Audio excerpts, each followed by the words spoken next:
that this tariff increase is just the beginning as increased chaos on tariffs rise. Tariffs raise the price of groceries, add thousands of dollars in additional costs to the average household, and Trump's chaotic approach does nothing to make our economy stronger. Even worse, real wages are down for June as Americans pay more for groceries, electricity, healthcare costs, and that is before the big ugly betrayal, which will steal people's Medicaid, kill jobs, and jack up people's electricity bills. Remember what Donald Trump said on the campaign trail? He said that if elected, he would bring costs down on day one. It is now the middle of July, inflation is going up, and that is the definition of a broken promise. Now on cuts. Fresh off handling billionaires their largest tax break in modern history, and fresh off passing the most devastating cuts to health care and good-paying jobs ever, Republicans want to do it again. While Republicans roll out the red carpet for billionaires and special interests, they want to cut funding to local news and cut funding for critical foreign aid that keeps China and Russia at bay. Americans rely on public broadcasting for weather alerts, and these cuts couldn't come at a worse time. The disaster in Texas reminds us that accurate and speedy forecasts are vital to protecting our country and the lives of Americans. And public broadcast is vital and public broadcast is a vital and often the only way to get the word out, particularly in rural America. So why the hell is the administration so obsessed with cutting these life-saving services when they are critical for keeping people safe, when we saw, when we didn't have those services working full steam ahead, how many people's lives are endangered and lost in Texas and around the country? Public broadcasting does more. It is crucial for Americans to receive the local news, for keeping track of City Hall, for understanding what's happening in their local school boards, for updates on public events, festivals, for educational programming, when we know that traditional television is having a lot of trouble. And to be clear, it's not just local news and public radio stations at risk. This package endangers national security, our own national security. American aid is vital for preventing pandemics and diseases throughout the world. Foreign aid helps farmers. It helps American researchers. It helps U.S. businesses. And more importantly, American aid is vital to holding the line against the Chinese Communist Party and Vladimir Putin. If Republicans eviscerate foreign aid, our adversaries will celebrate America's retreat and move to fill the vacuum. The worst part is that these recession cuts are the beginning only. This package, as bad as it is a piece of a larger puzzle for Republicans. Their goal is to use rescissions, impoundment, and pocket rescissions to eradicate any bit of bipartisanship out of appropriations, and will pave the way for deeper and even more serious spending cuts on things like health care, food assistance, energy, and so many other areas. In fact, many in the Freedom Caucus claim that Donald Trump and Republican leaders promised these deeper cuts by these means in exchange for their vote on the big ugly bill. We know that Donald Trump and Russell Vought want to send another rescissions package later this summer. Are they going to make more cuts to Medicaid? Are they going to make more cuts to education or nutrition services or aid for veterans? Republicans didn't bat an eye when adding $4 trillion to the debt to lower billionaires' taxes, but suddenly, when it comes to local news and rural radio stations, they suddenly balk. They say it's waste. That's disgusting. On FEMA. Search and rescue efforts continue in Central Texas 11 days after the devastating July 4th flooding. We continue to pray for every life lost. We pray for the families, and we honor the brave first responders who have been on the ground day after day after day. But honoring those we lost demands accountability. It demands making sure this never happens again. The more we learn about what went wrong, the more one thing becomes painfully clear. Donald Trump, Secretary Noem, and the Department of Homeland Security have failed in their basic duty to protect Americans from natural disasters. After spending months demonizing FEMA, after openly calling for it to be dismantled, after shedding thousands of staff and canceling billions in funding, Trump and Noem's disastrous policies have come back to haunt Americans battered by disasters. This latest tragedy happened in Texas, but the problems go far beyond Texas. This is a nationwide FEMA failure, a systemic issue across the agency that Donald Trump has made much, much worse. So today, I'm calling on the Comptroller General of the GAO, the Government Accountability Office, to immediately investigate, one, how FEMA's funding cuts, staffing cuts, and policy changes contributed to the failures in Texas, and two, to assess the risks their actions pose for future disaster response nationwide. The facts are alarming. FEMA contracts stalled while survivors called for help. Vital staff positions sat vacant. Rescue and recovery efforts were bogged down by bureaucratic choke points. These aren't just breakdowns. They may constitute a dereliction of duty by those entrusted to protect the public in times of crisis. The American people have a right to know, did these reckless decisions cost lives? Are we now more vulnerable when the next storm, fire, or flood strikes, wherever it strikes? A comprehensive and urgent review is not just warranted, it is essential. Americans do not support the administration making radical DOGE cuts to agencies like FEMA. These cuts have devastating consequences in life and death situations like a natural disaster. Americans do not support chaos from the government when disasters strike. They do not support red tape that leaves families stranded and communities battered. Now on DOD and Grok AI. Just days after Elon Musk's AI model Grok glorified Hitler, pushed Nazi propaganda, and spouted anti-Semitism, Elon Musk's company was handed a $200 million DOD contract to deploy Grok in our national defense systems.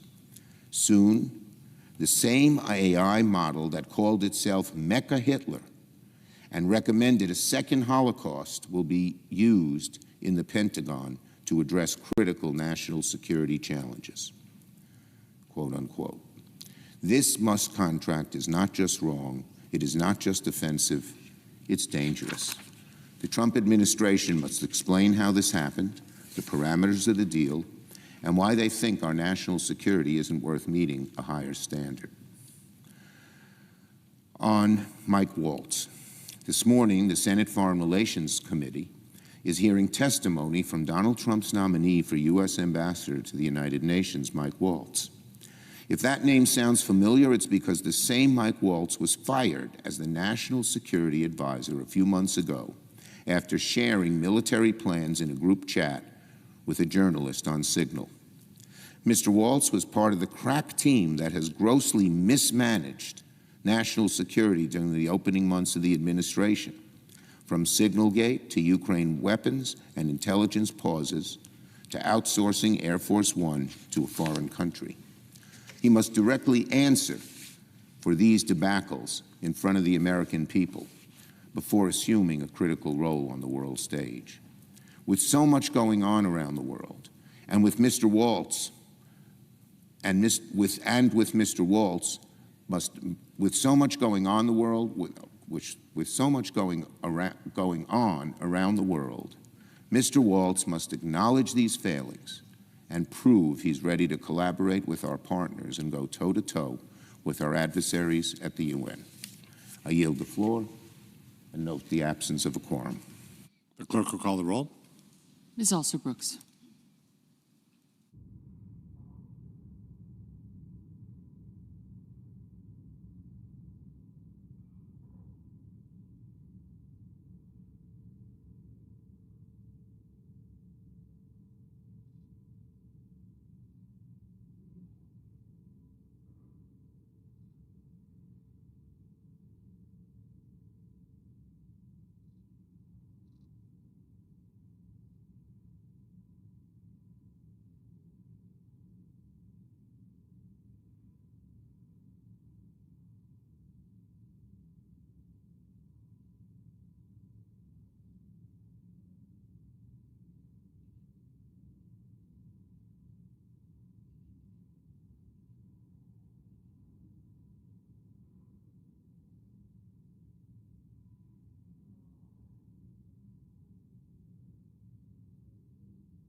Yeah.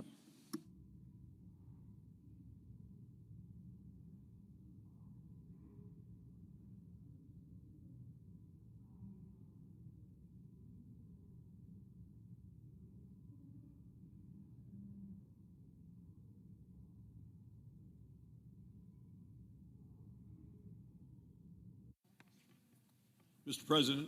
I recognize the Republican whip. Mr. President, I ask unanimous consent that the quorum call be vitiated. Without objection. Mr. President, it's astonishing as I come to the floor to listen to the Democrat minority leader. We just heard his comments about foreign aid keeping Russia and China at bay. If it were only the case. The minority leader has a long and spirited history of wasting American taxpayer dollars. Now he wants to send taxpayer dollars overseas to pay for climate projects and vegan food programs. Apparently that's what he means when he talks about foreign aid keeping Russia and China at bay. He forgot to mention that he wants to spend $500,000 to put electric vehicles, electric buses, on the streets of Rwanda. He forgot to mention that he wants to spend $6 million on net zero cities in Mexico. He forgot to mention that he wants to continue to spend over $100,000 for media training in Liberia. Mr. President, I ask, how does that keep Russia and China at bay? Failed to mention that he wants to continue to spend $3.3 million on civic engagement in Zimbabwe. Didn't say any of that because there's no good reason at all for that kind of wasteful Washington spending. None of this spending helps farmers or ranchers in my home state of Wyoming. None of this spending helps struggling families. In November, Americans voted to end this wasteful Washington spending. The voters got it right. Chuck Schumer gets it wrong. How many people went to the polls and told politicians to spend $7.4 million of their hard-earned money on teaching foreign countries about environmental racism? No one.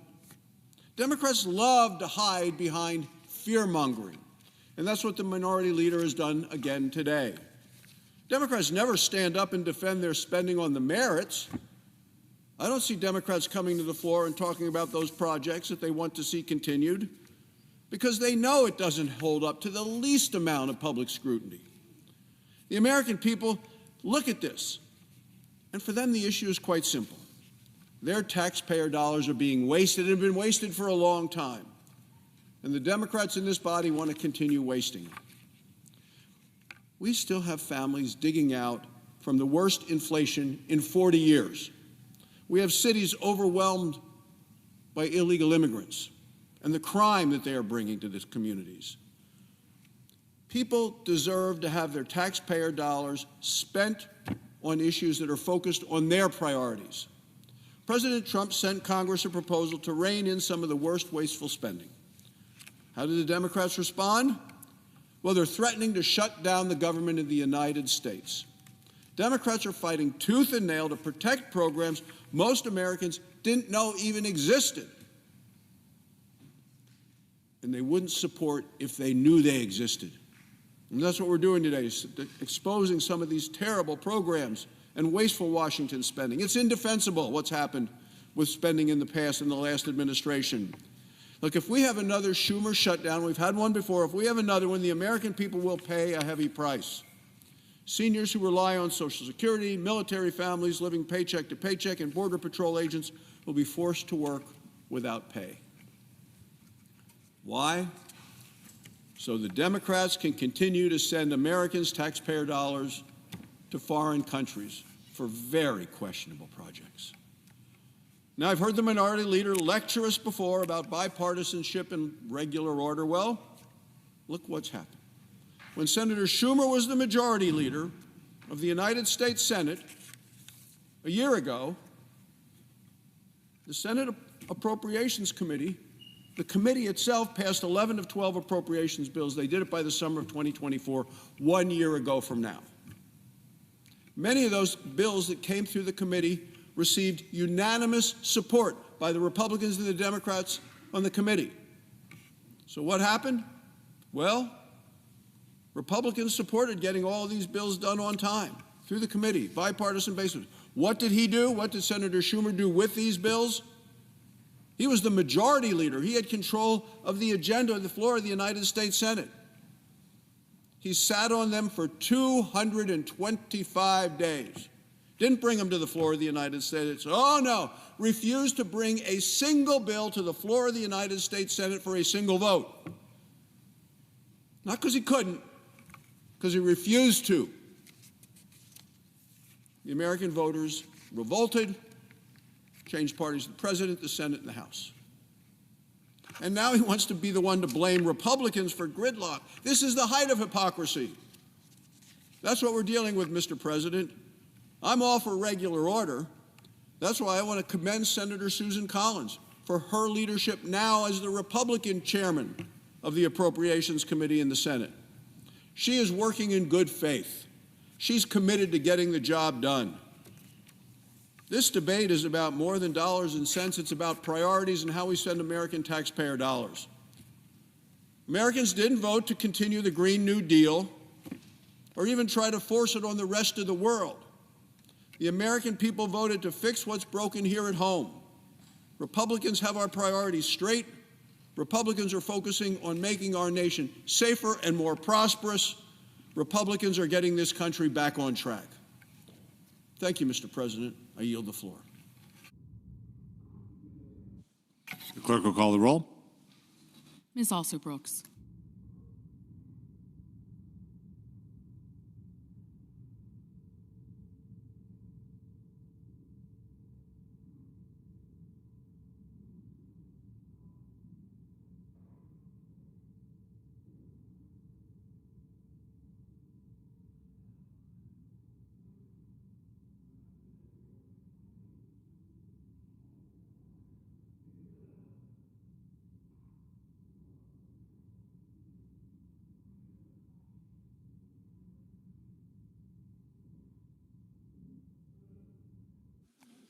Senator from Maine. Mr. President, I ask unanimous consent that the quorum call be rescinded. Without objection. Mr. President, I'd like to talk today about the rescission bill that will be coming before us in the next couple of days. And I want to really cover 2 points. What is being done in this bill and how it's being done. I think they are equally important. In fact, I think perhaps how it is being done is more significant in the long run. The rescission bill talks about essentially 2 areas, public broadcasting and USAID. In my view, the rescission, the total rescission of those 2 agencies, and by the way, it is a total rescission. It's not selective cutting of certain programs or partially. It's the whole thing, both in the Corporation for Public Broadcasting and USAID, go from bad policy to downright dangerous. And I want to talk about that for a minute. Public broadcasting. Public broadcasting has a unique place in the United States in our media environment in that it is the only media form that's not driven by advertising and advertising dollars. It cannot be driven by ratings. It therefore is able to provide programming to the American people that they probably almost certainly would not have access to otherwise. It wouldn't simply find a home on commercial broadcasting because the ratings wouldn't be there, but that doesn't mean that programming isn't important. My kids were raised on Sesame Street. It made a huge difference in their readiness to go to school, in their understanding of language and numbers and the whole basis of our education system. Sesame Street is a program that wouldn't find a home on commercial broadcasting. Likely also with Nova, with Nature, and yes, the PBS NewsHour. The news business today has become more entertainment because it's based upon advertising and attracting viewers and therefore is more insightful, and I don't mean, I mean that C-I-T-E, not S-I-G-H-T, more inciting to people's anger and unrest in order to keep them viewing, whereas the PBS NewsHour is pretty much straight news. It wouldn't get the ratings on MSNBC or Fox News, but it provides a source of news both in terms of nationally, but also in each state. The local National Public Radio, all things considered, those kinds of programming are essential to providing information. Now, some people may think it's biased. I don't think anything done by a human is going to be free of any and all bias, but it is pretty much straight news. And it's an asset to our communities, particularly our rural communities. And by the way, this isn't where we have federal dollars that are supporting all of these initiatives.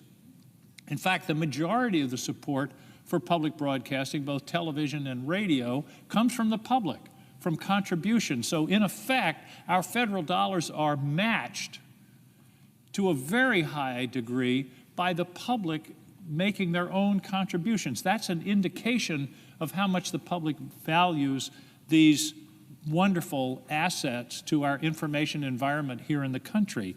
And to cut off federal funding is just, it's an essential piece of the funding. A lot of it goes to the local stations. We talk about the Corporation for Public Broadcasting, we think of PBS and the national programs, but a lot of this funding ends up going to the local stations all over the country that provide essential sources of information to their public.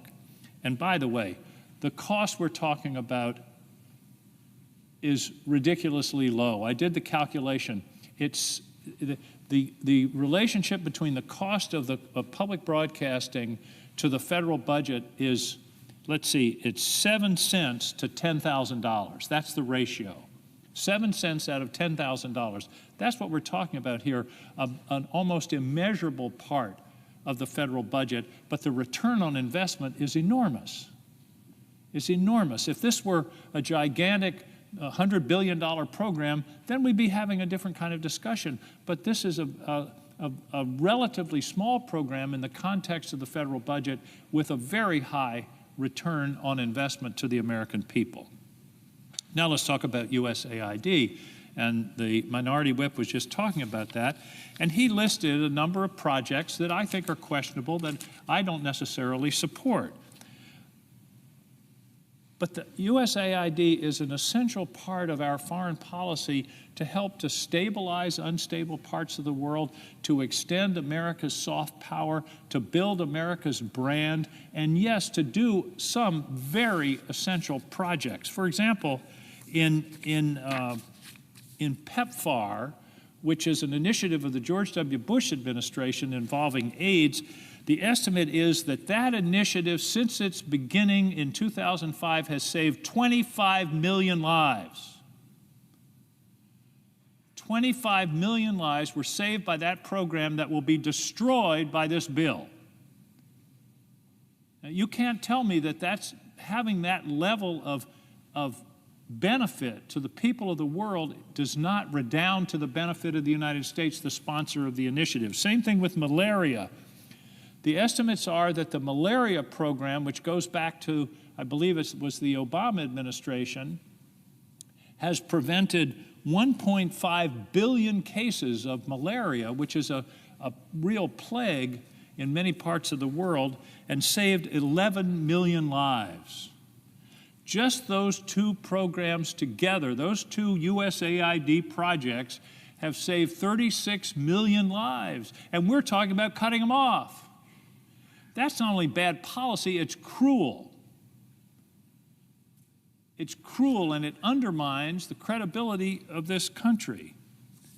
Now, of course, foreign aid has a lot of benefits aside from the ones that I've just outlined. And by the way, if the Congress and the administration wants to cull the programs and say, we don't think this one is necessary, this is not a good expenditure of the people's money, that's fine. But that's not what this bill does.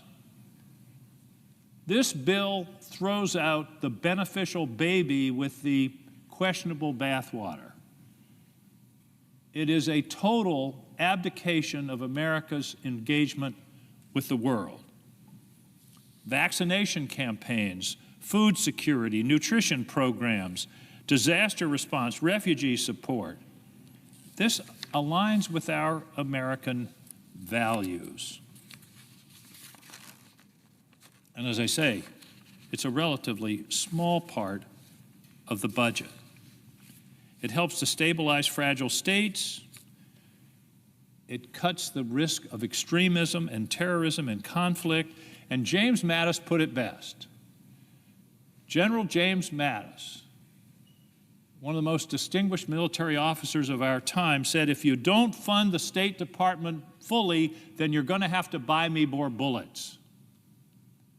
That puts it most succinctly. You're going to have to buy me more bullets because the programs of USAID tend to stabilize the world and mitigate the tendency toward extremism and violence. And since we have started to gut AID, which was one of the first actions of this administration back in January and February, China has stepped into our shoes. I'm on the Armed Services Committee and the Intelligence Committee, and I have seen and heard testimony that China is basically stepping in where we're walking away. We are handing Africa and Latin America to the Chinese, in some cases to the very programs that we were sponsoring.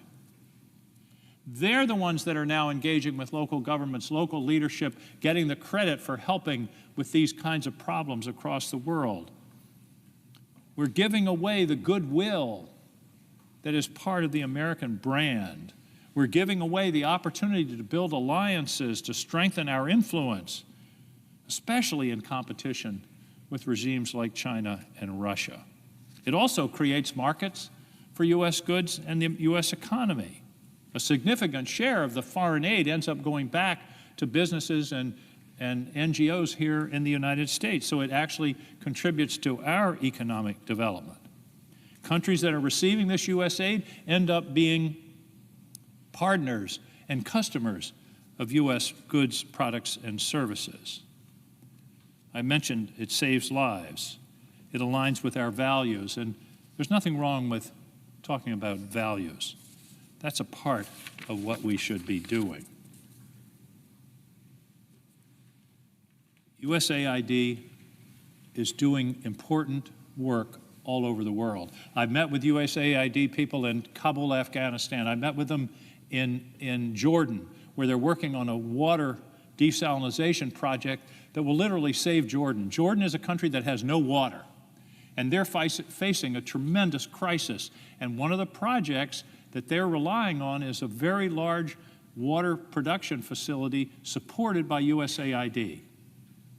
That's the kind of project that I think we need to continue. And again, I would not say that every single project they have sponsored is what I would have agreed upon. That's our job as oversight bodies, to take a look at the projects that are being sponsored. The administration can also do that, and they can then call the projects that we don't think are a useful expenditure of the government's money, of the people's money, but not the wholesale destruction of an agency that's critical, I believe, to the foreign policy of the United States.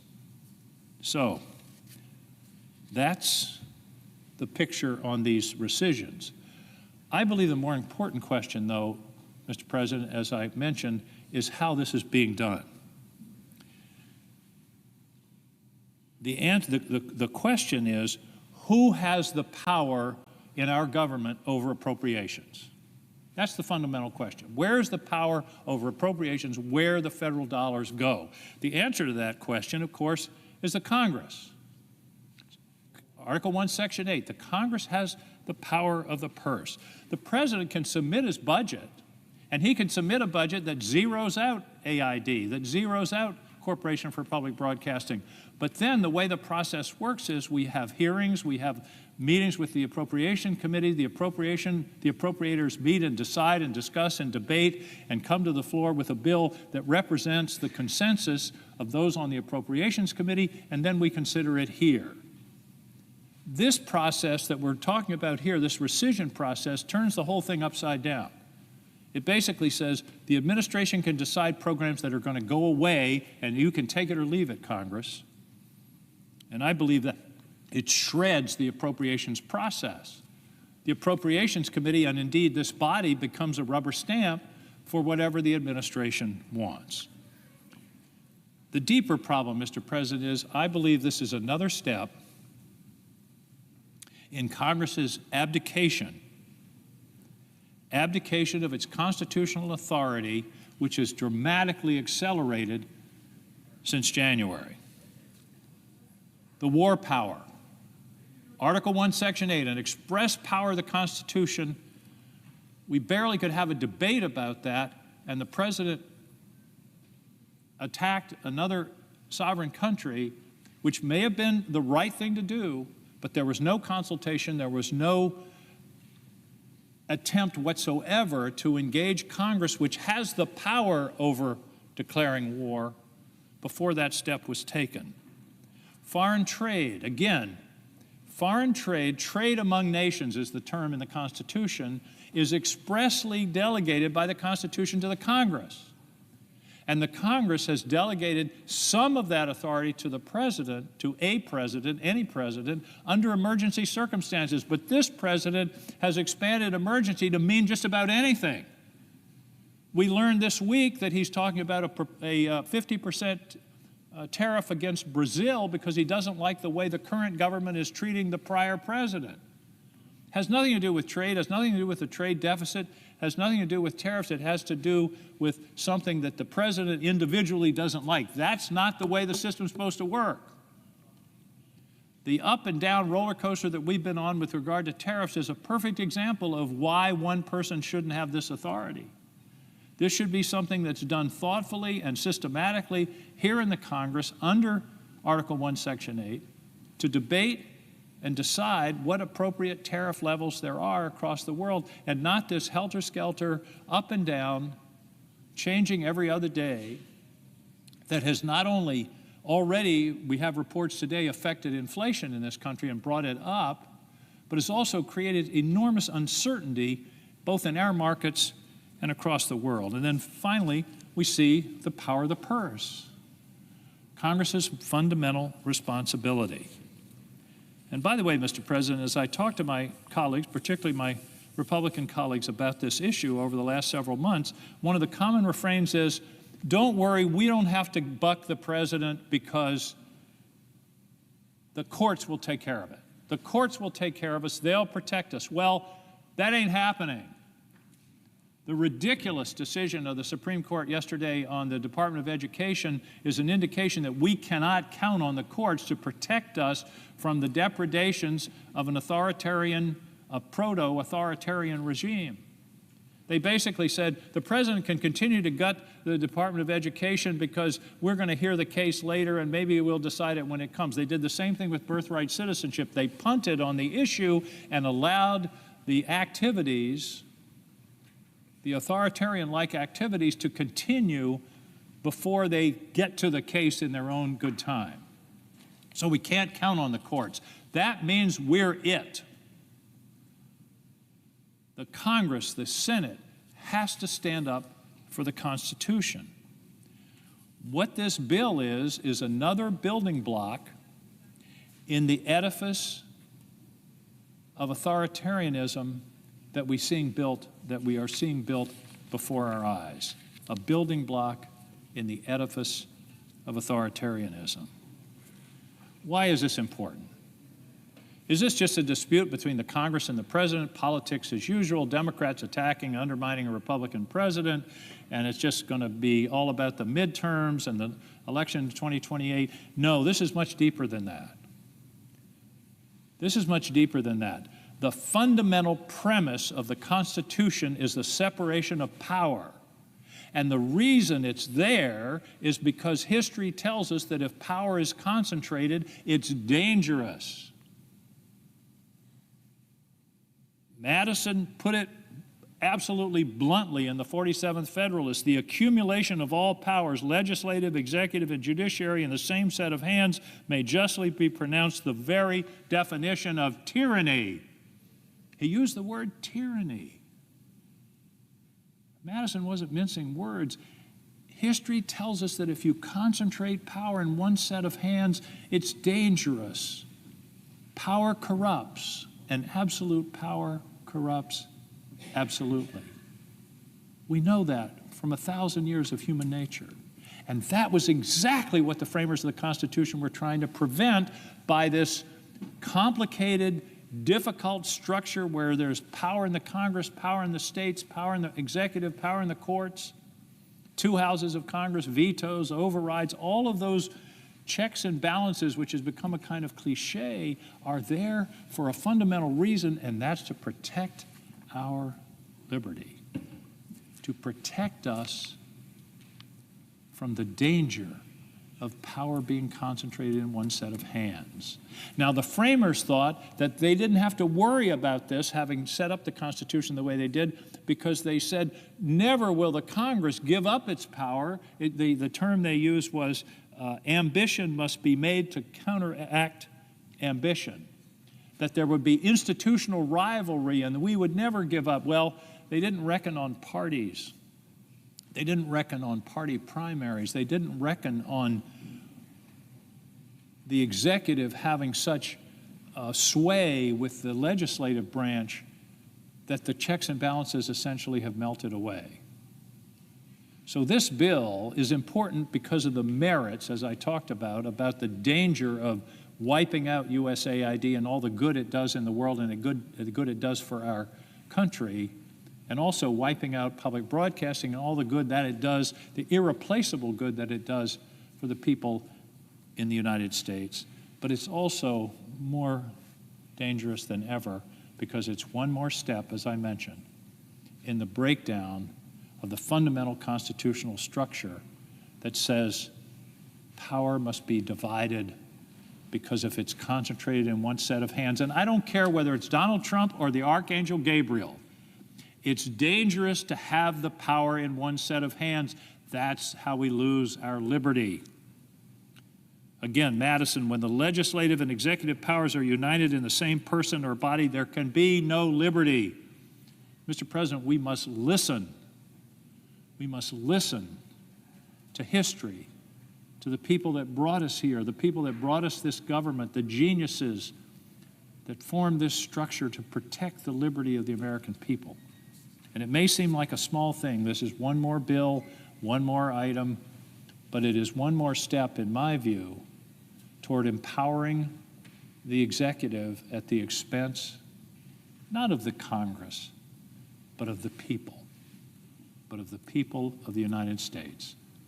Mr. President, I don't know what it's going to take, but I hope this debate, this discussion, will lead us to finally say, this is a line too far, we're going to draw a line here, and we'll establish a relationship with the President that is cooperative, collaborative, bipartisan, and sharing the power that the Constitution gives to each of us. There's nothing less than the liberty of our people that's at stake. I therefore urge my colleagues to vote against this bill and begin a discussion in the appropriations process as to these two elements and how they should be structured and funded. That's the way it should be done, not by the dictate of a president, of one who is trying to collapse the authority in our Constitution into his own hands. Thank you, Mr. President. I yield the floor. Mr. President. Senator from Rhode Island. Mr. President, I would ask unanimous consent that I be allowed to speak for 10 minutes and Senator Haggerty of Tennessee be allowed to speak for 5 minutes. Thank you, Mr. President. Mr. President, I rise today to urge my colleagues to carefully consider their vote on the nomination of Mr. Anthony Tata to be Undersecretary of Defense for Personnel and Readiness. The position is absolutely critical and crucial. The Undersecretary of Defense for Personnel and Readiness is responsible for all personnel matters in the Department of Defense, including military families, child care, family and financial readiness, the military school system, and working with the military services to ensure the health and welfare of the force. It requires a leader of the highest quality of judgment, expertise, and character. And there's no question that President Trump has the right to choose who he wants in this critical role, but the Undersecretary of Defense for Personnel and Readiness should be someone who is capable, without question, to meet the demands of the job and the expectations of those he will lead. Mr. Tata was nominated 5 years ago for a position of similar importance in the Defense Department. However, the Armed Services Committee considered his nomination carefully and on a bipartisan basis declined to even bring his nomination to a vote. President Trump ultimately withdrew his nomination.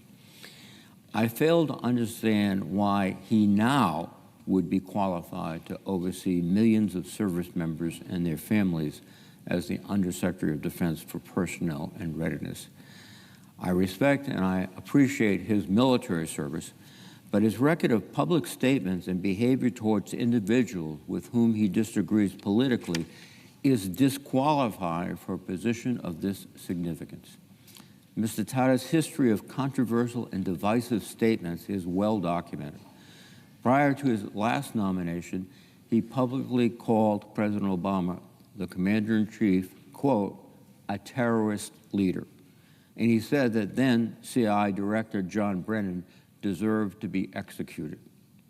More recently, he made unsubstantiated claims that there are, quote, mutinous discussions within the military ranks to sabotage President Trump. And he called for a complete purge of Pentagon leadership, including firing all four-star generals and senior career civilian employees. Now, I am concerned that Mr. Tata has a misguided and discriminatory view of the military and civilian workforces he would oversee. Our service members and their families and the civilian employees who support them come from all backgrounds and political persuasions. They come from every state and territory in the Union, red states and blue states. Mr. Tata, to be effective, would need to serve all members of the Department of Defense and their families, not just those with whom he agrees politically. His public record and past performance at the Pentagon do not inspire confidence in this regard. Mr. Tata failed to alleviate any of the concerns during his hearing before the Senate Armed Services Committee. In fact, he doubled down on his goal of removing leadership seen as not loyal to this administration and gave no indication he would exercise measured and independent judgment, and seems intent on furthering this administration's political weaponization of the military. The worst thing that could happen to our military is it becomes a political arm of the President of the United States, any president. Military men and women take an oath to defend the Constitution of the United States, not to serve a president. That has kept our military not only above the political fray, but the most expert, the most credible, the most dominant military force in history.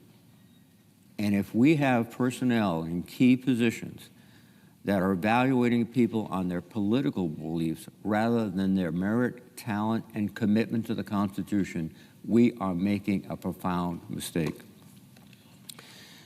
Now, as I hope my colleagues know, my top priority has been national security and avoiding partisanship as much as one can do. I'm ready and able to pick up the phone and talk to people in the Department of Defense regardless of political party.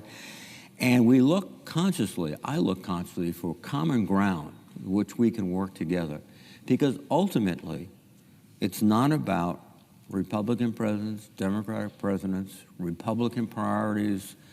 It's about the welfare and effectiveness of men and women who wear the uniform of the United States. They deserve more than partisanship. They deserve cooperation, consideration, and respect for their views. Now,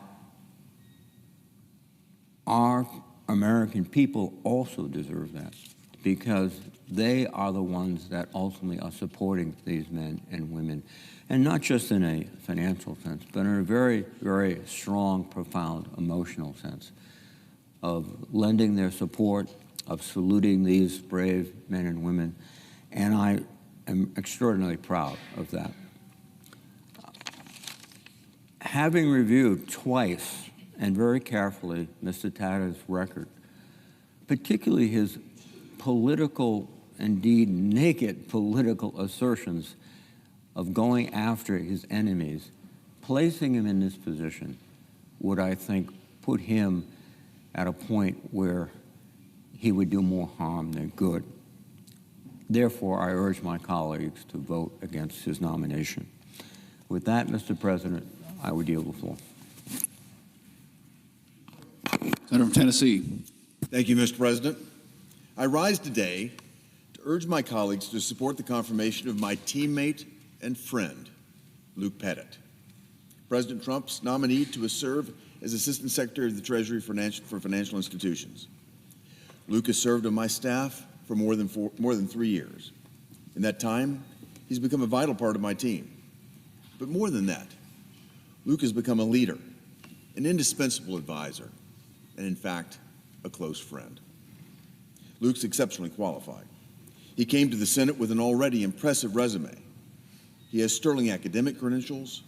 Luke has years of experience at the Federal Reserve and in the private sector. His background has given him a deep understanding of how our nation's financial system works, not just in theory, but also in practice. Luke is a true rarity here in Washington, D.C. And while possessing a deep understanding of complex technical matters, Luke has never lost sight of the true aim of economic policy, which is very simply to expand opportunity and to deliver prosperity to Americans from every walk of life. Here in the Senate, Luke worked arm in arm with many of your staffers to write the Genius Act, landmark legislation to regulate stablecoins and promote innovation. Many of you and your staff will recall the long hours it took to move this measure forward. This bill's passage was never guaranteed. It passed in great part thanks to Luke's tireless efforts to overcome obstacles and to bring people together across the aisle. In fact, without Luke's leadership and perseverance, the Genius Act as we know it would not have been possible. Beyond his many qualifications, Luke is a leader in the truest sense. He's admired not merely for what he knows, but for how he carries himself, with humility and with selfless dedication to the task at hand. Luke is beloved and respected by my entire team, and he mentors countless young men and women in the halls of the Senate and beyond, including my own children. To Senate staffers gathered here today, I hope you'll see Luke's confirmation as an inspiration and an acknowledgement of the vital role that all of you play in shaping policy and in serving this country. The strength and stability of the financial system are vital to our nation's prosperity, to our global competitiveness, and frankly, to the American way of life. At the highest levels of government, we need leaders who understand the weight of that responsibility. Leaders who will approach their duties with wisdom, humility, and an unshakable commitment to do what is right. Luke Pettit is just that kind of leader. Mr. President, I can think of no one more qualified, no one more committed, and frankly, no one more ready to serve than Luke Pettit. And therefore, I urge all of my colleagues to support confirmation of Luke Pettit, which is about to occur. Thank you. And Mr. I ask unanimous consent to waive the mandatory quorum calls with respect to the Tata and Edlow nominations. Without objection. The question occurs on the Pettit nomination. Yes, the yeas and nays. Is there a sufficient second? There appears to be. The clerk will call the roll. Ms. Alsobrooks, Ms. Baldwin, Mr. Banks, Mr. Barrasso, Mr. Bennett, Mrs. Blackburn, Mr. Blumenthal, Ms. Blunt-Rochester, Mr. Booker, Mr. Bozeman.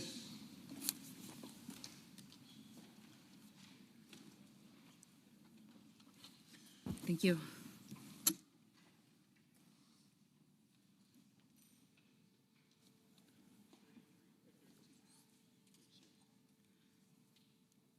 Mrs. Britt.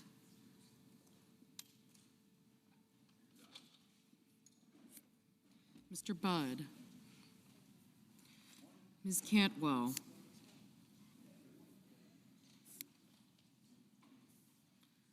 Mrs. Capito. Mr. Cassidy. How are you doing? Ms. Collins. Mr. Coons. Mr. Cornyn.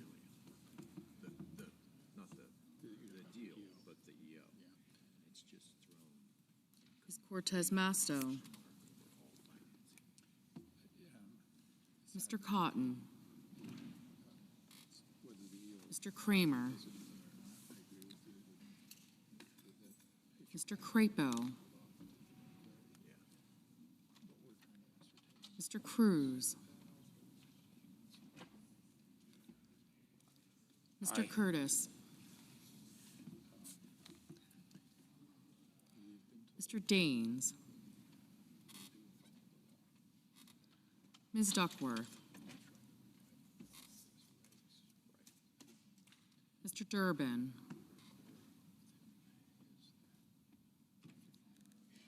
Ms. Ernst.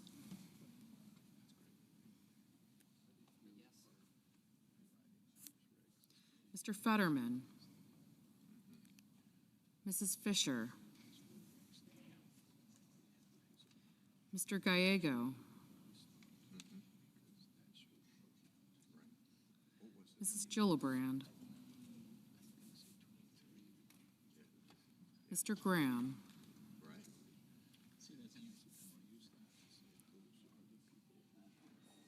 Mr. Grassley.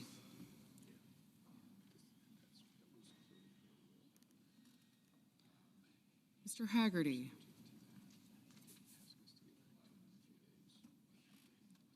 Ms. Hassan. Mr. Hawley. Mr. Heinrich.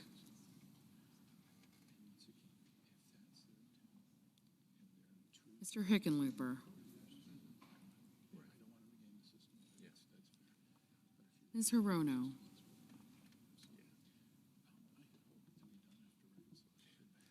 Mr. Hoven.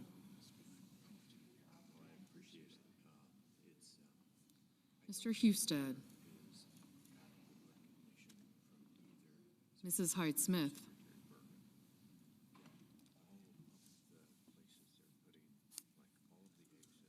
Mr. Johnson. Mr. Justice.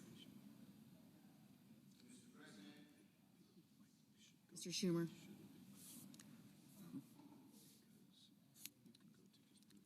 Mr. Kane. Mr. Kelly. Yeah, there's a disconnect there that I don't. Mr. Kennedy. Mr. Kim.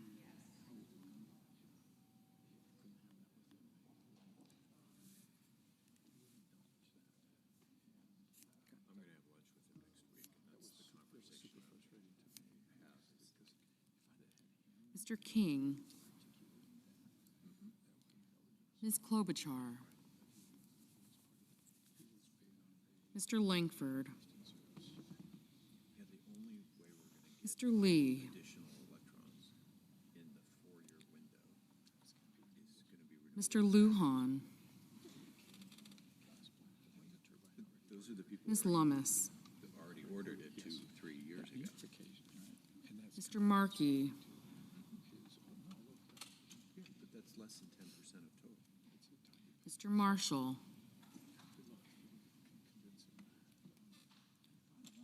Mr. McConnell. Mr. McCormick. Mr. Merkley. Yeah, it was just Mrs. Moody. bill. It was actually, Mr. Moran. yeah, for sure. Mr. Marino.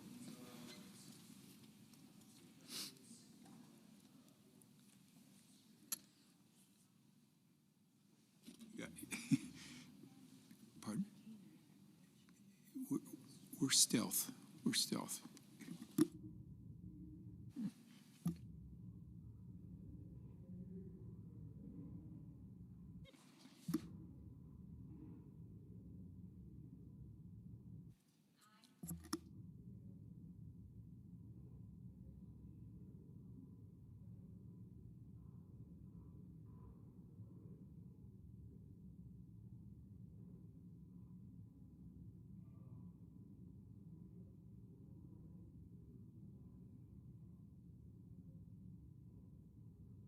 Mr. Mullen.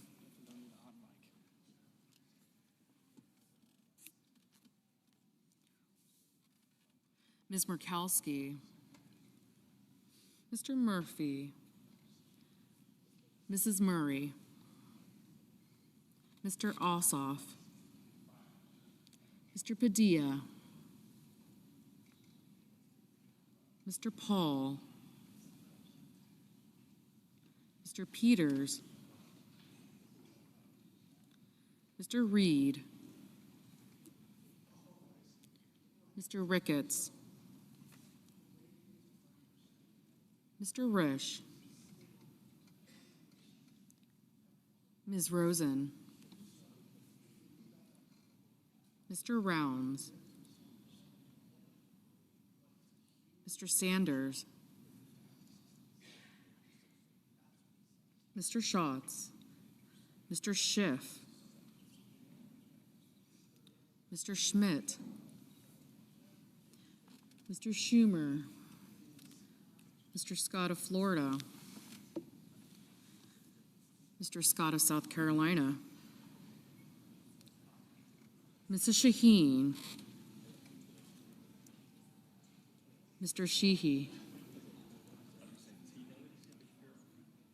Ms. Lotkin. Ms. Smith.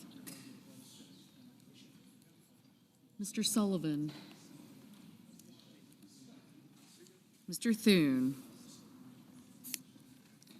Mr. Tillis. Mr. Tuberville. Mr. Van Hollen. Mr. Warner. Mr. Warnock. Ms. Warren. Mr. Welch. Mr. Whitehouse. Mr. Wicker. Mr. Wyden. Mr. Young.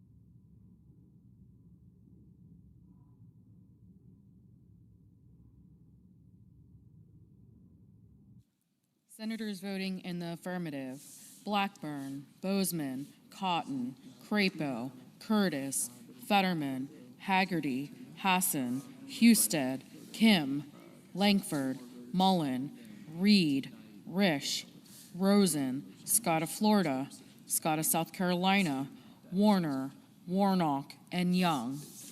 Senators voting in the negative: Blunt Rochester, Heinrich, Lujan, Markey, Schatz, Schumer, and Slotkin. Mr. Booker, no.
Mr. Marshall, aye.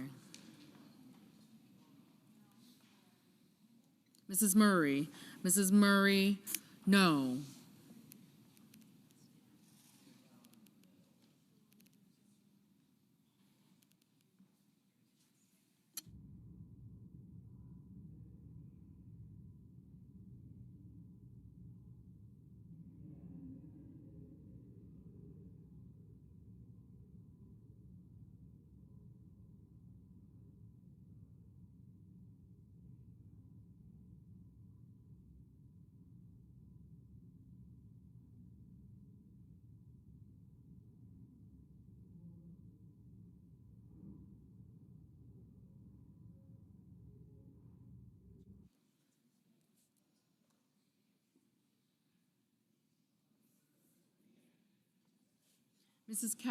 Mrs. Capito, aye.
Ms. Lummis, aye.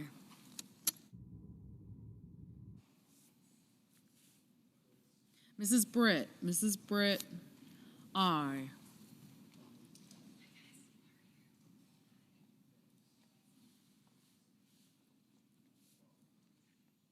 Mr. Padilla, no.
Mr. Cassidy, aye.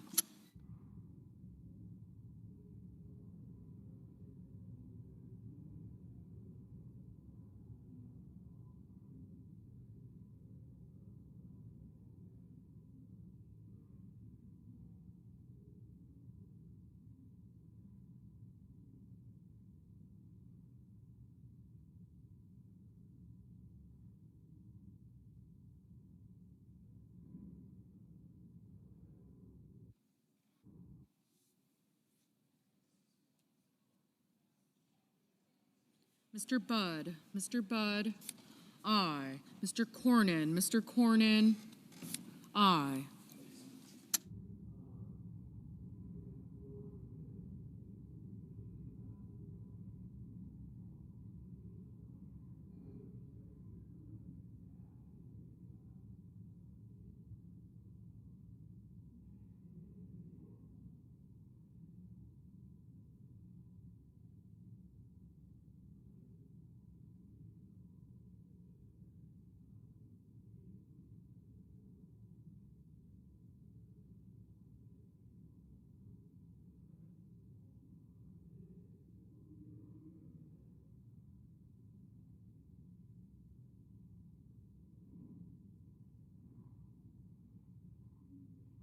Mr. Marino, aye.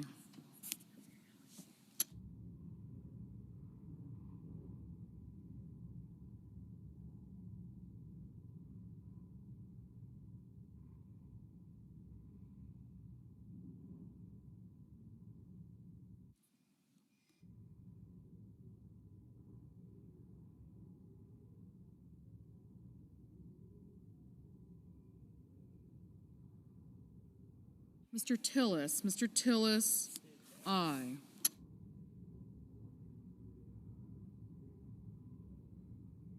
Mr. Banks, aye.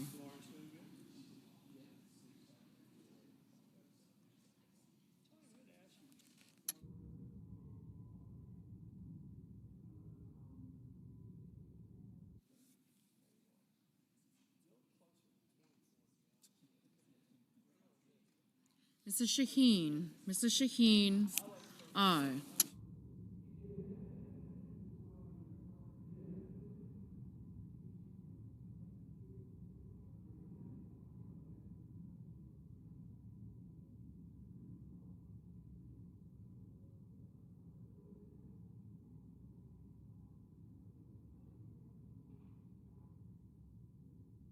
Ms. Cantwell, no.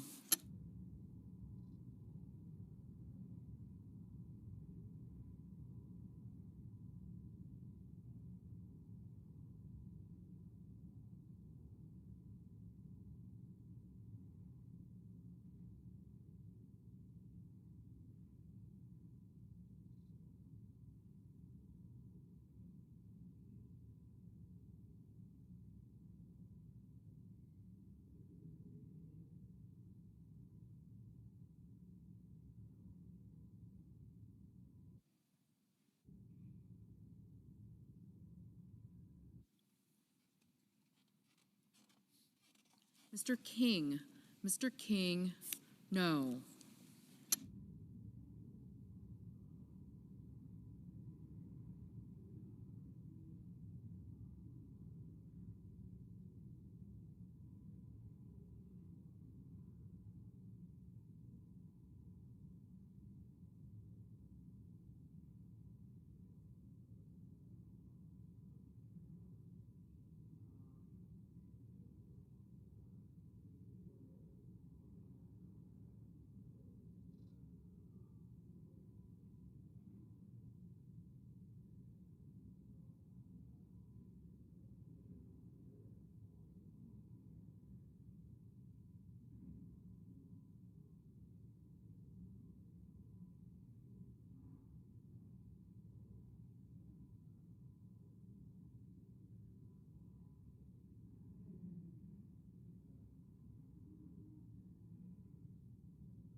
Mr. Kramer, aye. Mrs. Moody, aye.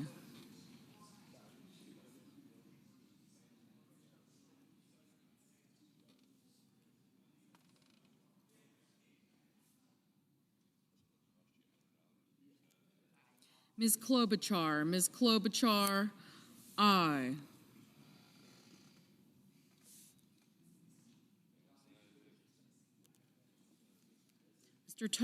Mr. Tuberville, aye.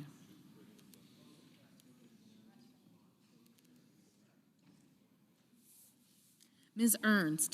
Ernst, aye. Mr. Wyden, no.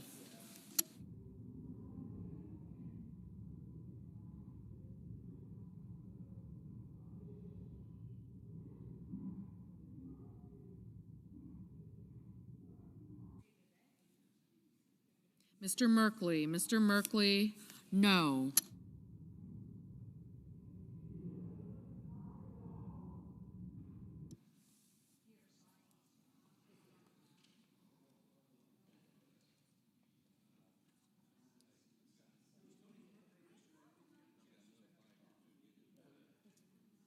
Mr. Barrasso, aye.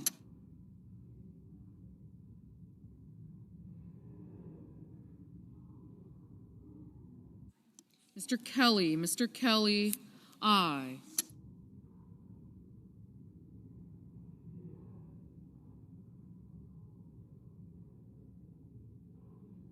Mr.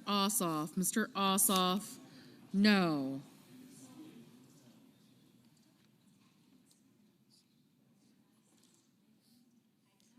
Mrs. Hyde Smith, aye. Mr. Graham, aye. Mr. Grassley, aye.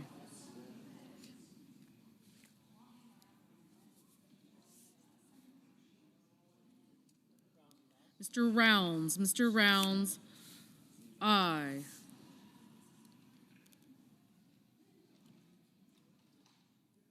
Mr. Kane, no.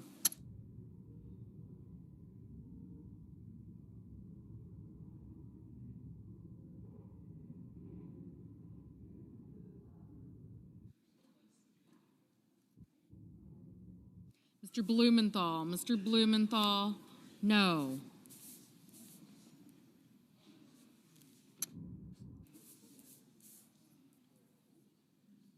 Ms. Cortez Masto, no.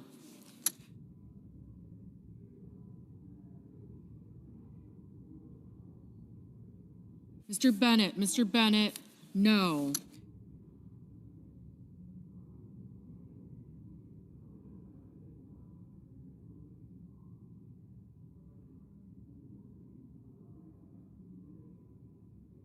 Mr. Welch, no.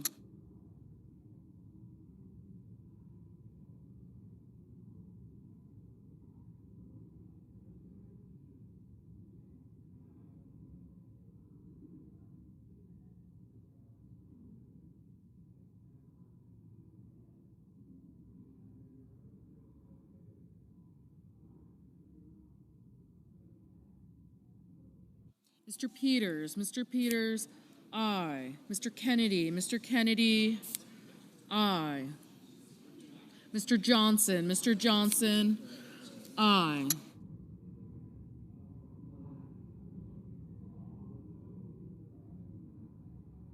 Ms. Baldwin, no.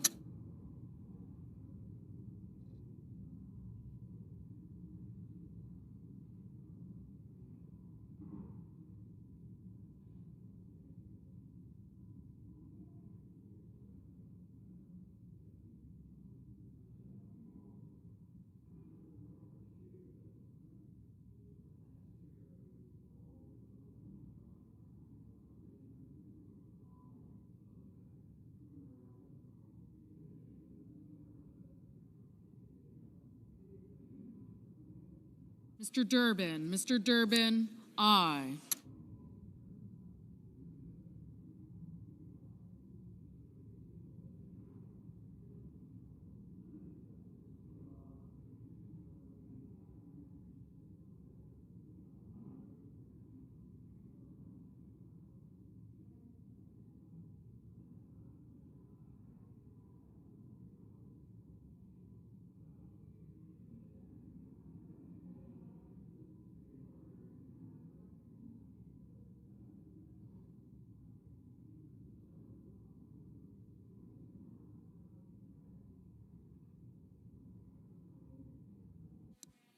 Mrs.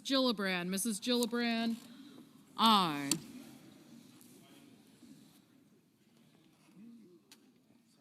Mr. Sullivan, aye.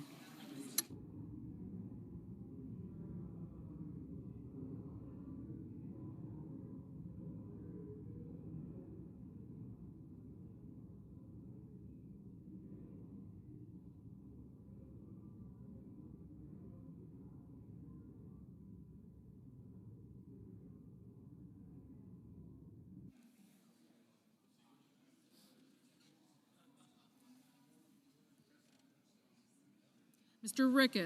Ricketts, aye. Mr. Daines, aye. Mr. Whitehouse, aye.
Mr. Sanders, no.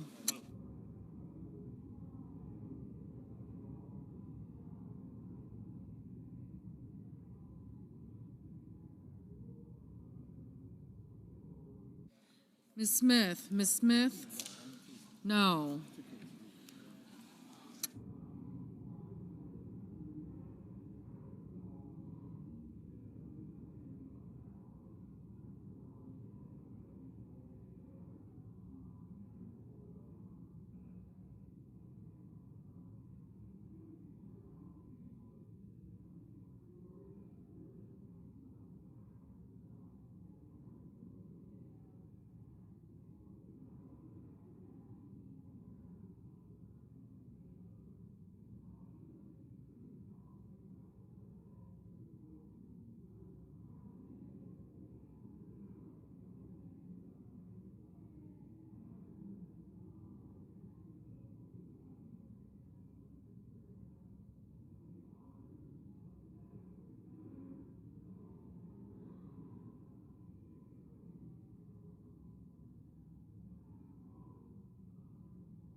Mr. Hawley, aye.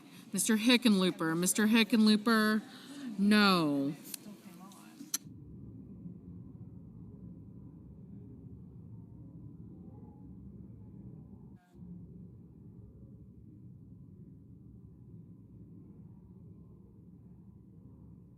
Ms. Also Brooks, aye.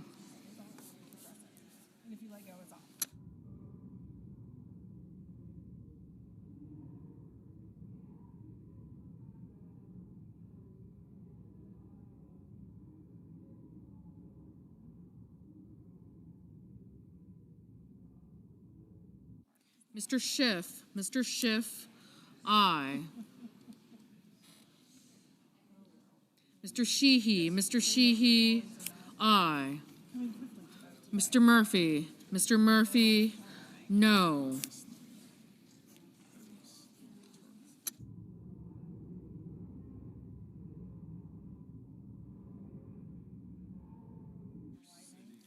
Mr. Schmidt,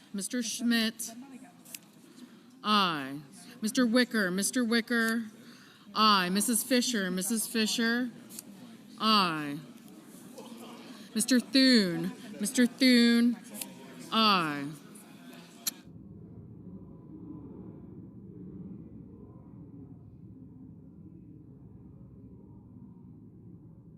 Mr. Coons, no.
Ms. Collins, aye. Mr. Moran, Mr. Moran, aye. Ms. Murkowski, aye. Mr. Van Hollen, no.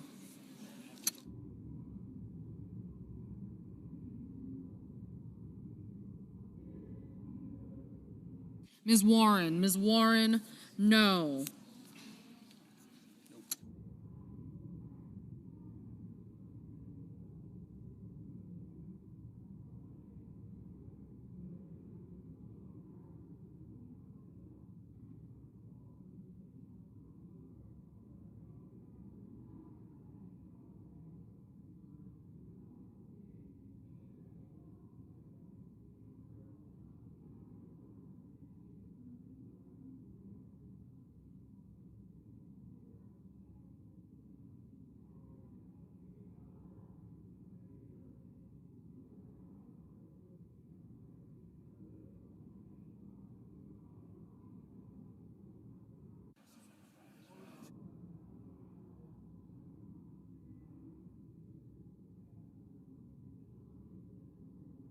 Mr. Gallego, aye.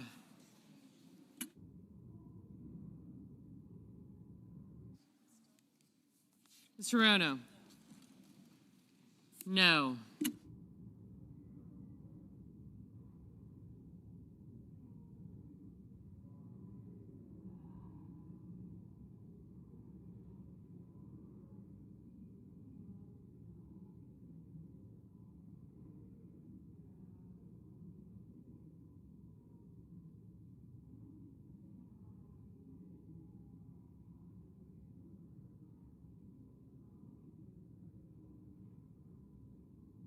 Mr. Hoven, aye.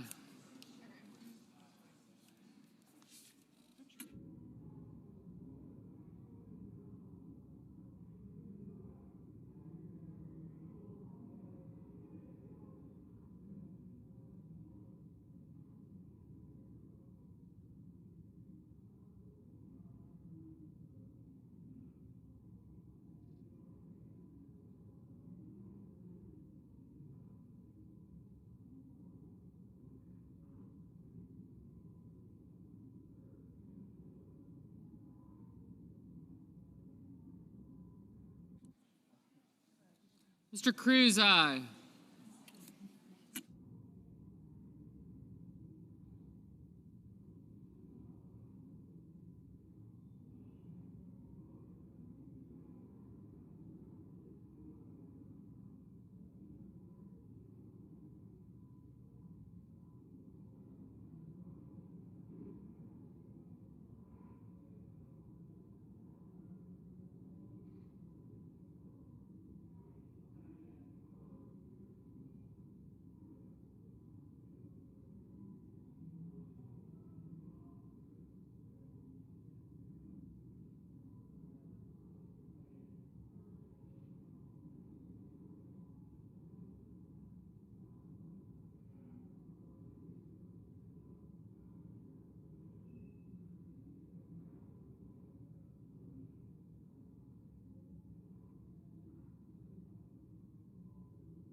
Mr. Paul?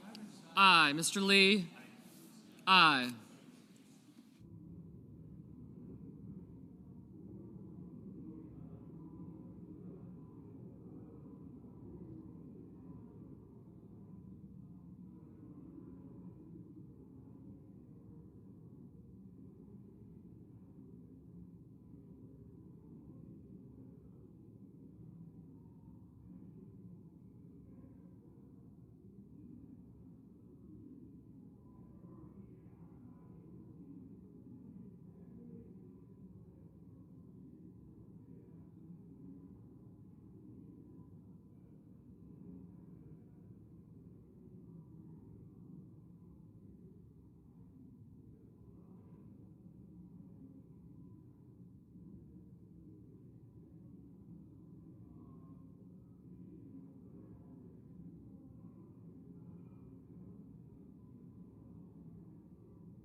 Ms. Duckworth, no.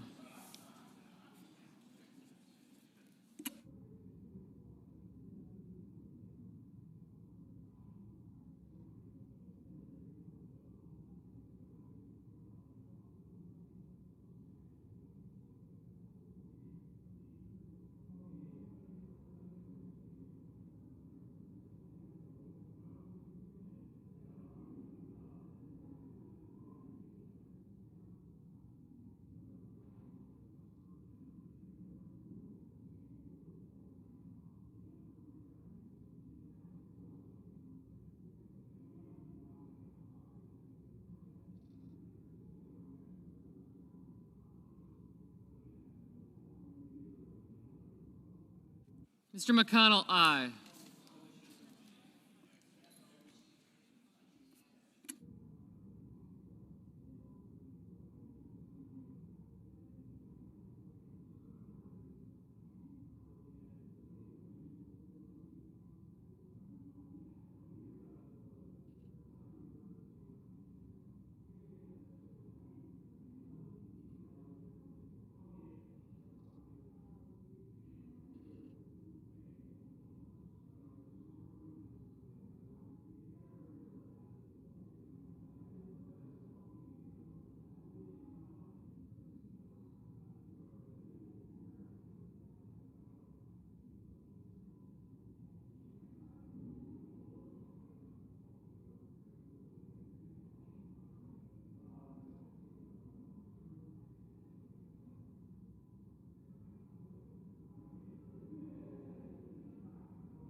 Mr. Justice, aye.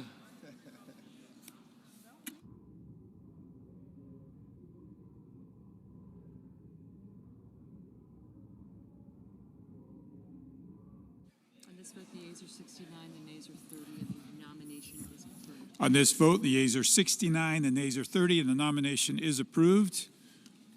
Under the previous order, the motion to reconsider is considered made and laid upon the table, and the President will be immediately notified of the Senate's action. The clerk will report the motion to invoke cloture. Cloture motion. We, the undersigned senators, in accordance with the provisions of Rule 22 of the Standing Rules of the Senate, do hereby move to bring to a close debate on the nomination of Anthony Tata of Florida to be Undersecretary of Defense for Personnel and Readiness, signed by 17 senators. Under the previous order, the mandatory quorum call under Rule 22 has been waived. The question is it the sense of the Senate that debate on the nomination of Anthony Tata of Florida to be Undersecretary of Defense for Personnel Readiness shall be brought to a close? The yeas and nays are mandatory under the rule. The clerk will call the roll. Ms. Officer Brooks.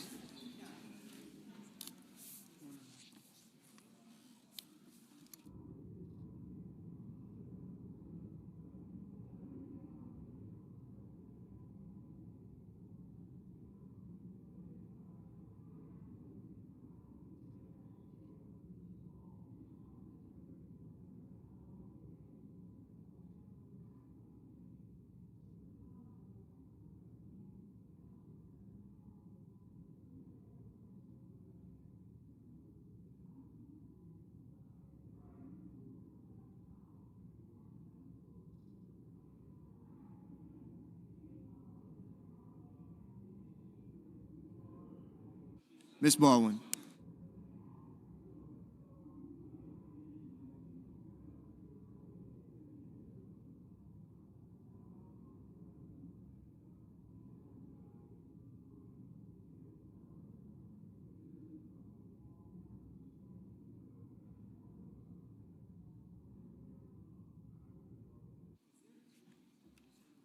Mr. Banks.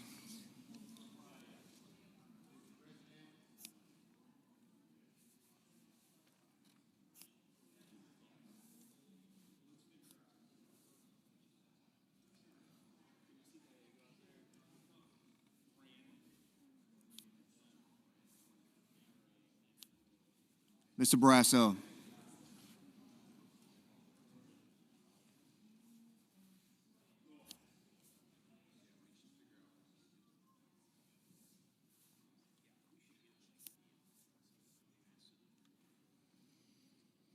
Mr. Bennett.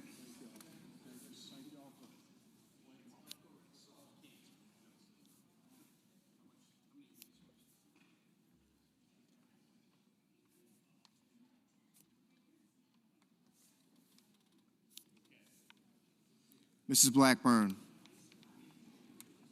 Mr. Blumenthal. Ms. Blunt Rochester.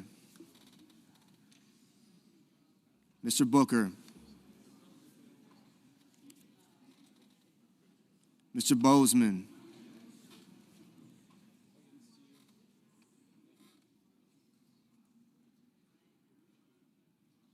Mrs. Britt.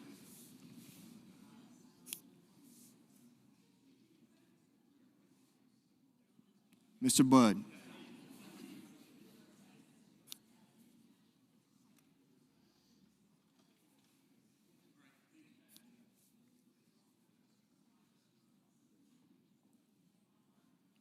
Ms. Cantwell.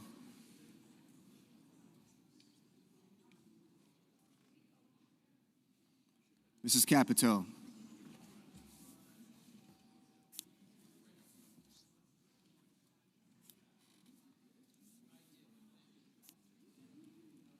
Mr. Cassidy. Ms. Collins. Mr. Coons.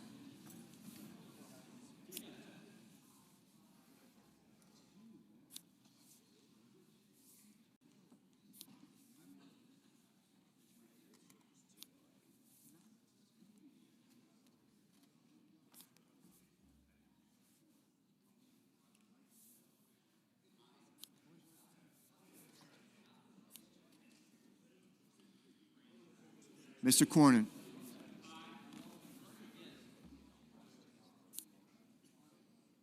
Ms. Cortez Masto. Mr. Cotton. Mr. Kramer.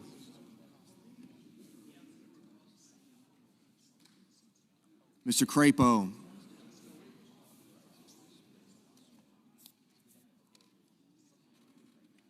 Mr. Cruz. Mr. Curtis.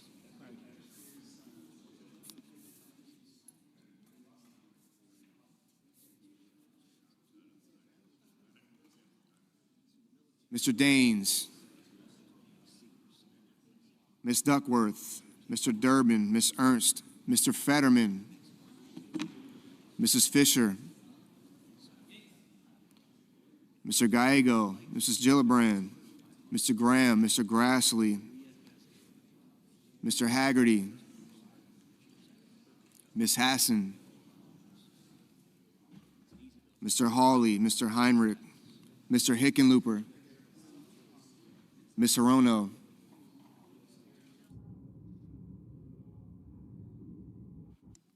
Mr. Hoven. Mr. Husted. Mrs. Hyde-Smith.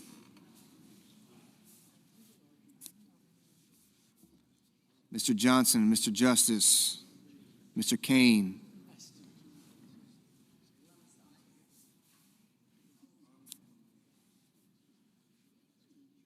Mr. Kelly, Mr. Kennedy, Mr. Kim, Mr. King,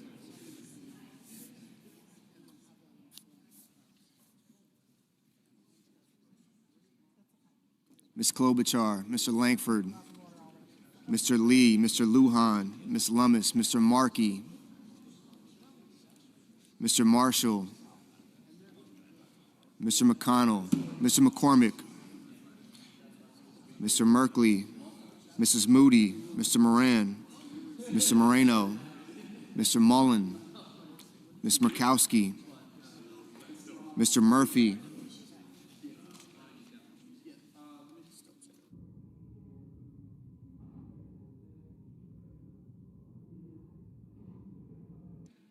Mrs. Murray, Mr. Ossoff, Mr. Padilla, Mr. Paul, Mr. Peters, Mr. Reed, Mr. Ricketts,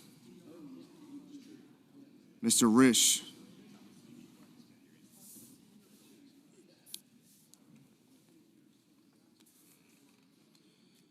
Ms. Rosen, Mr. Rounds, Mr. Sanders, Mr. Schatz, Mr. Schiff, Mr. Schmidt, Mr. Schumer,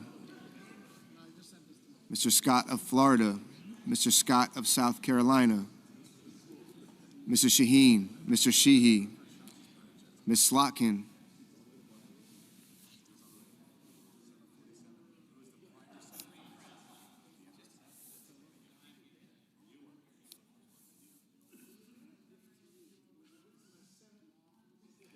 Mr. Sullivan, Mr. Thune, Mr. Tillis, Mr. Tuberville,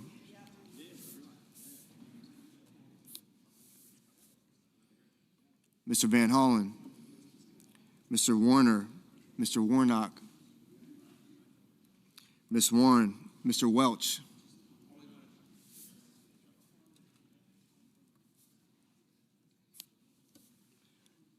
Mr. Whitehouse, Mr. Wicker, Mr. Wyden, Mr. Young.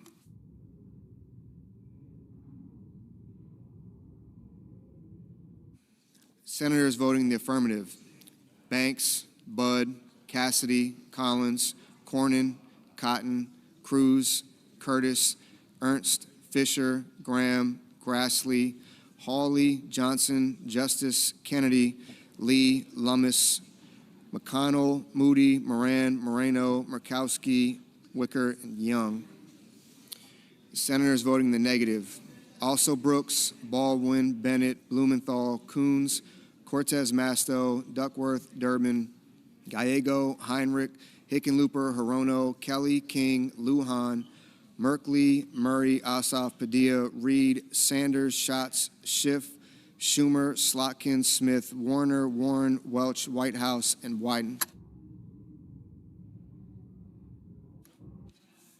Mr. Daines, aye.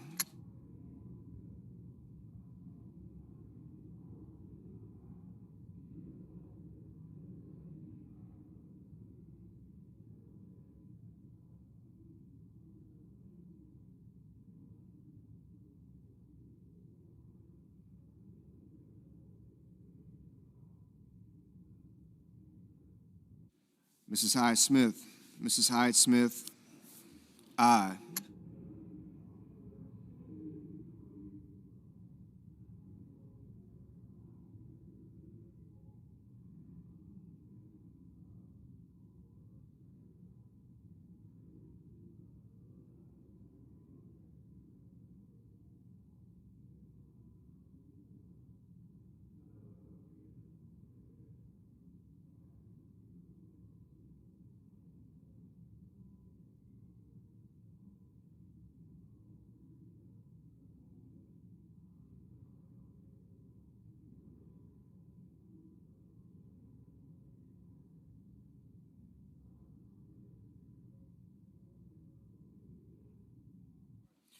Mr. Schmidt, aye. Mr. Risch, aye.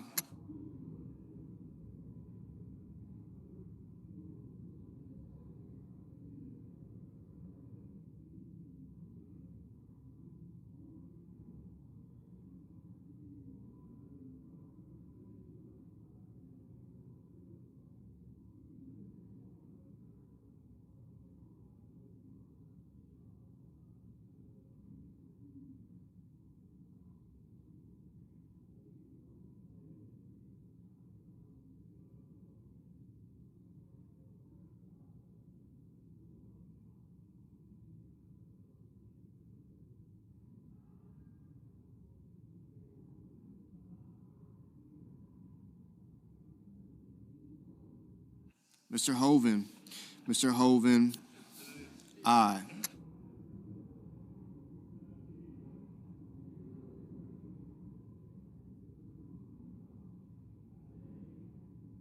Mr. Fetterman.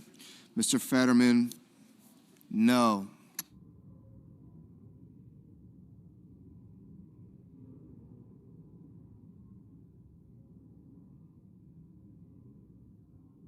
Mr. Mullen. Mr. Mullen, aye.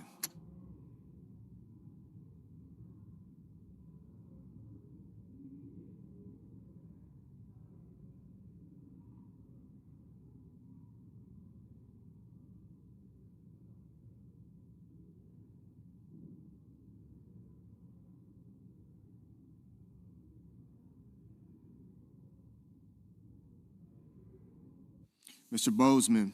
Mr. Bozeman, aye.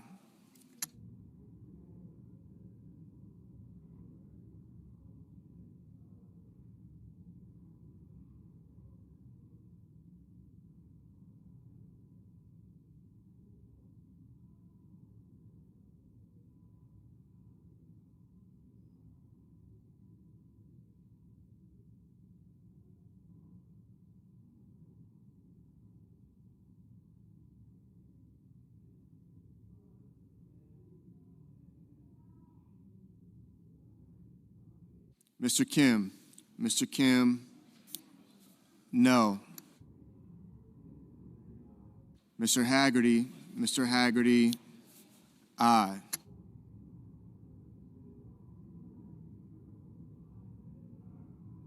Mr. Langford.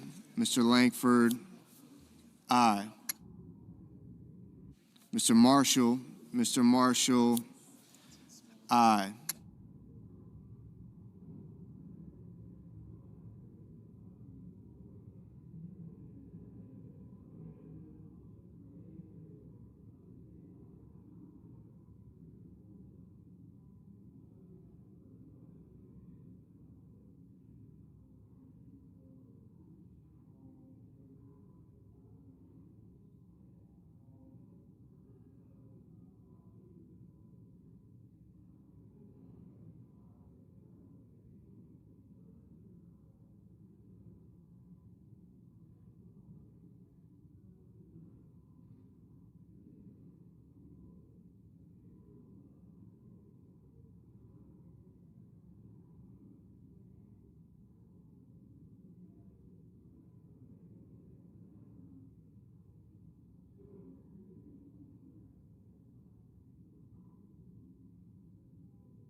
Mr. Scott. Mr. Scott of South Carolina, aye. Mr. Markey. Mr. Markey, no.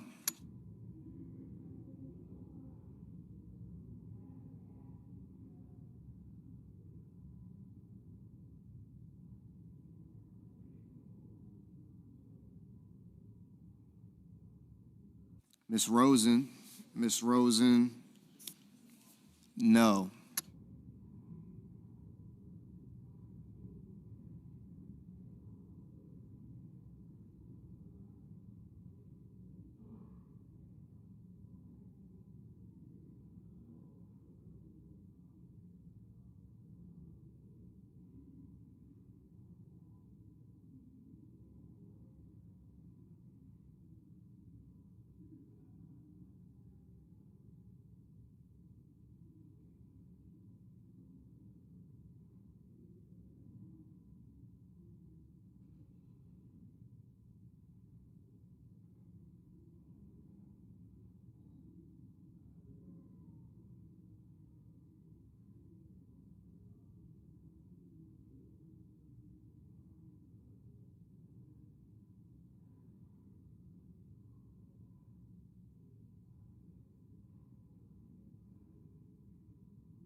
Mrs. Blackburn, Mrs. Blackburn, aye.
Mrs. Britt, Mrs. Britt, aye.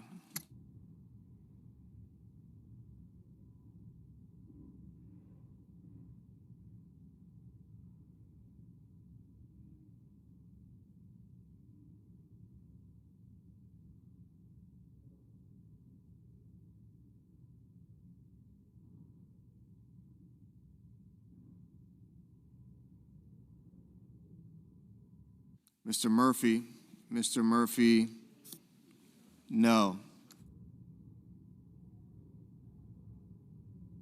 Ms. Blunt Rochester, Ms. Blunt Rochester, no. Mr. Ricketts, aye. Mr. Crapo, aye.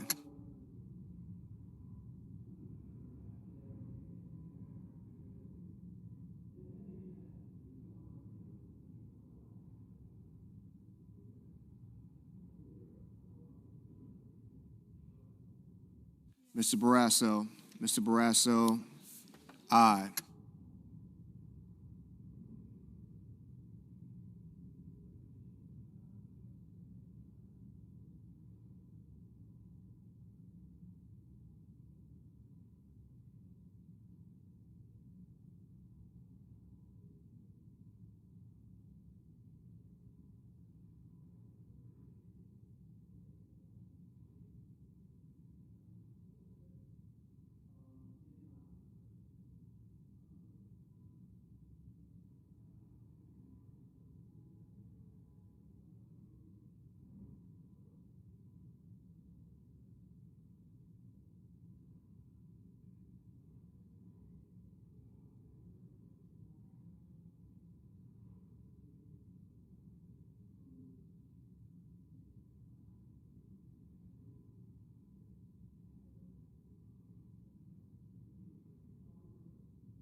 Mr. Peters, no.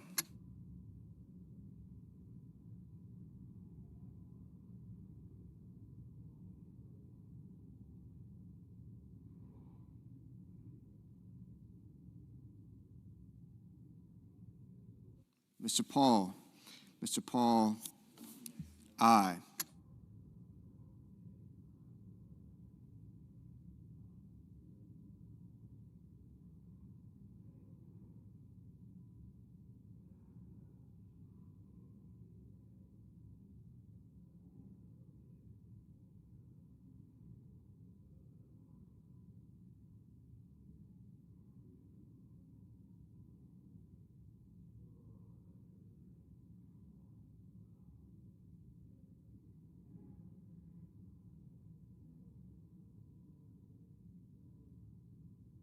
Mr. Husted.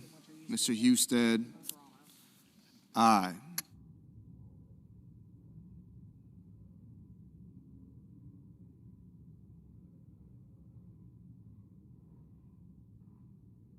Mrs. Capito. Mrs. Capito.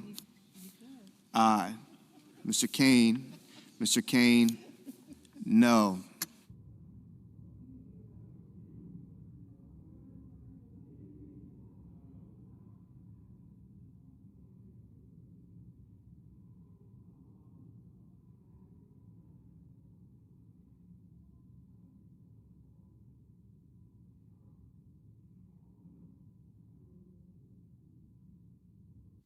Ms. Cantwell. Ms. Cantwell. No.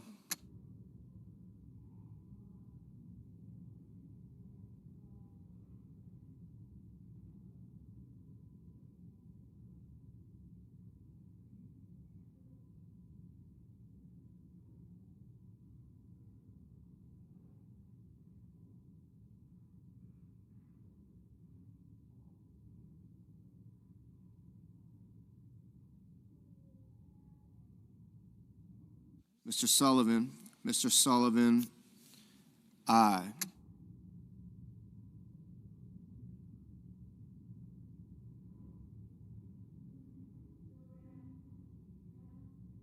Mrs. Gillibrand. Mrs. Gillibrand.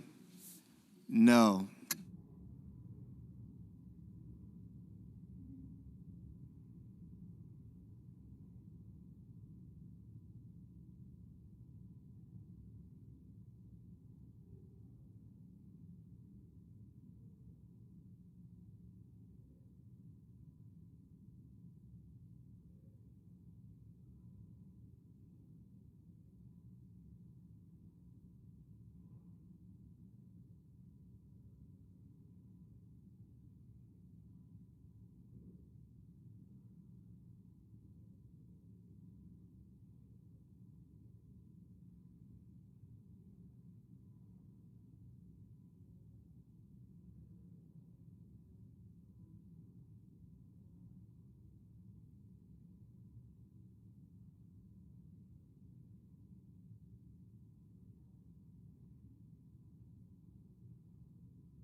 Mr. Tuberville.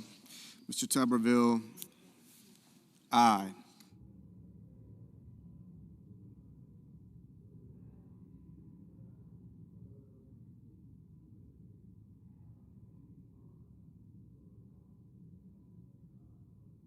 Mr. Van Hollen. Mr. Van Hollen. No. Mr. Shaheen. Mr. Shaheen. No.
Ms. Hassan. Ms. Hassan, no.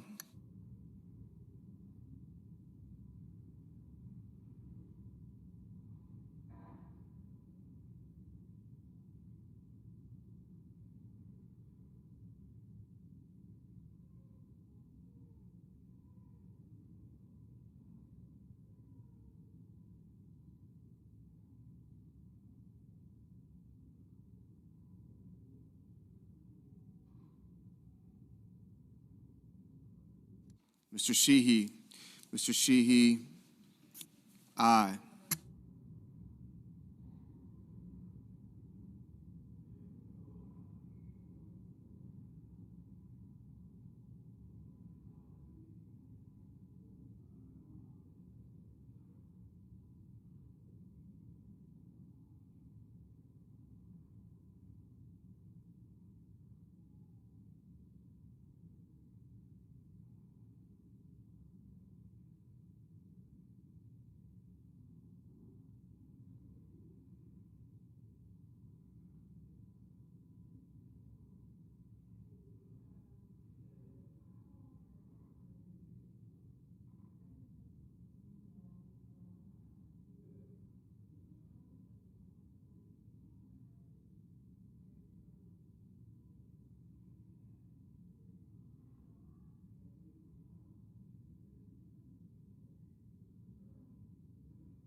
Mr. Scott.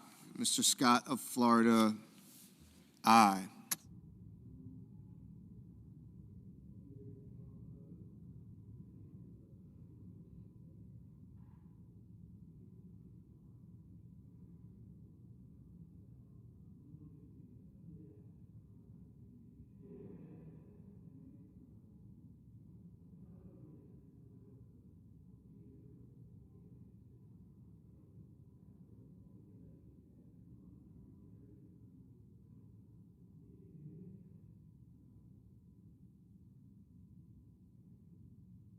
Mr. Thune.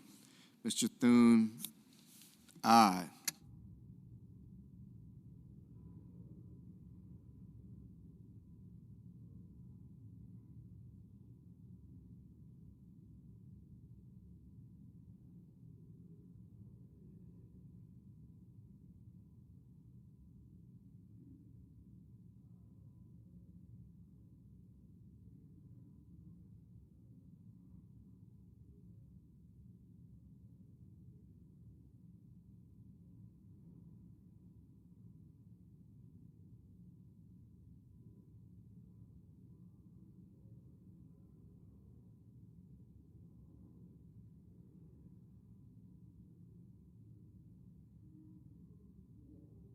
Mr. Rounds. Mr. Rounds, aye.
Ms. Klobuchar.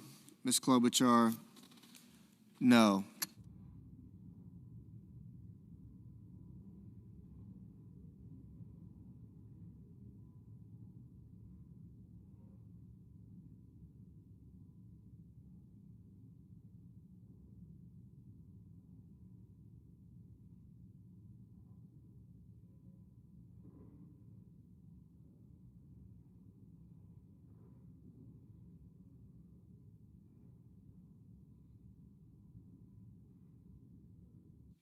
Mr. Tillis.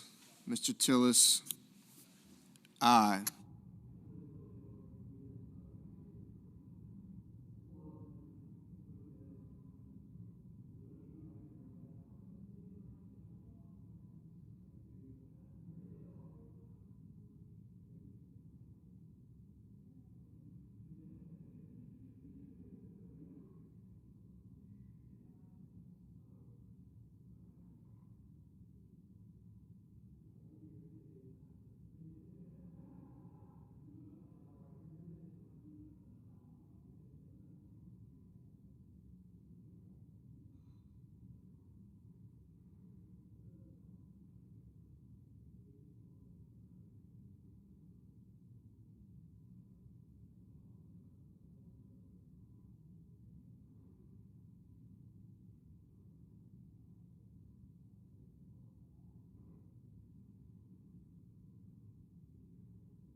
Mr. Kramer.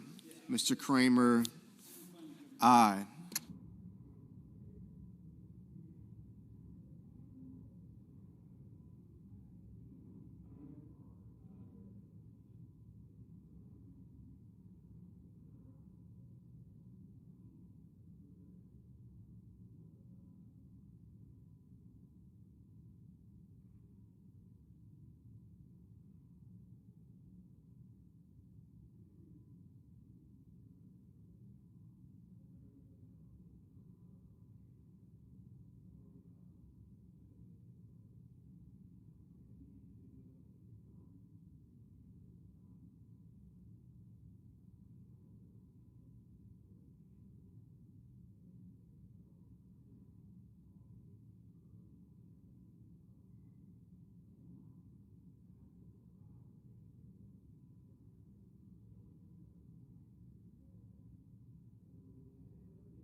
Mr. Booker,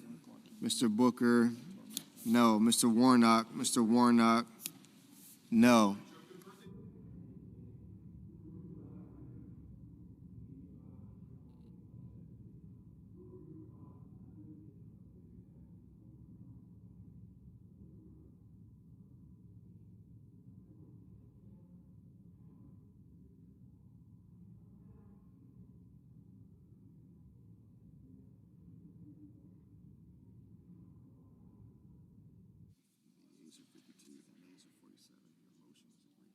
The yeas are 52, the nays are 47, and the motion is agreed to. The clerk will report the nomination. Department of Defense, Anthony Tata of Florida, to be Undersecretary for Personnel and Readiness.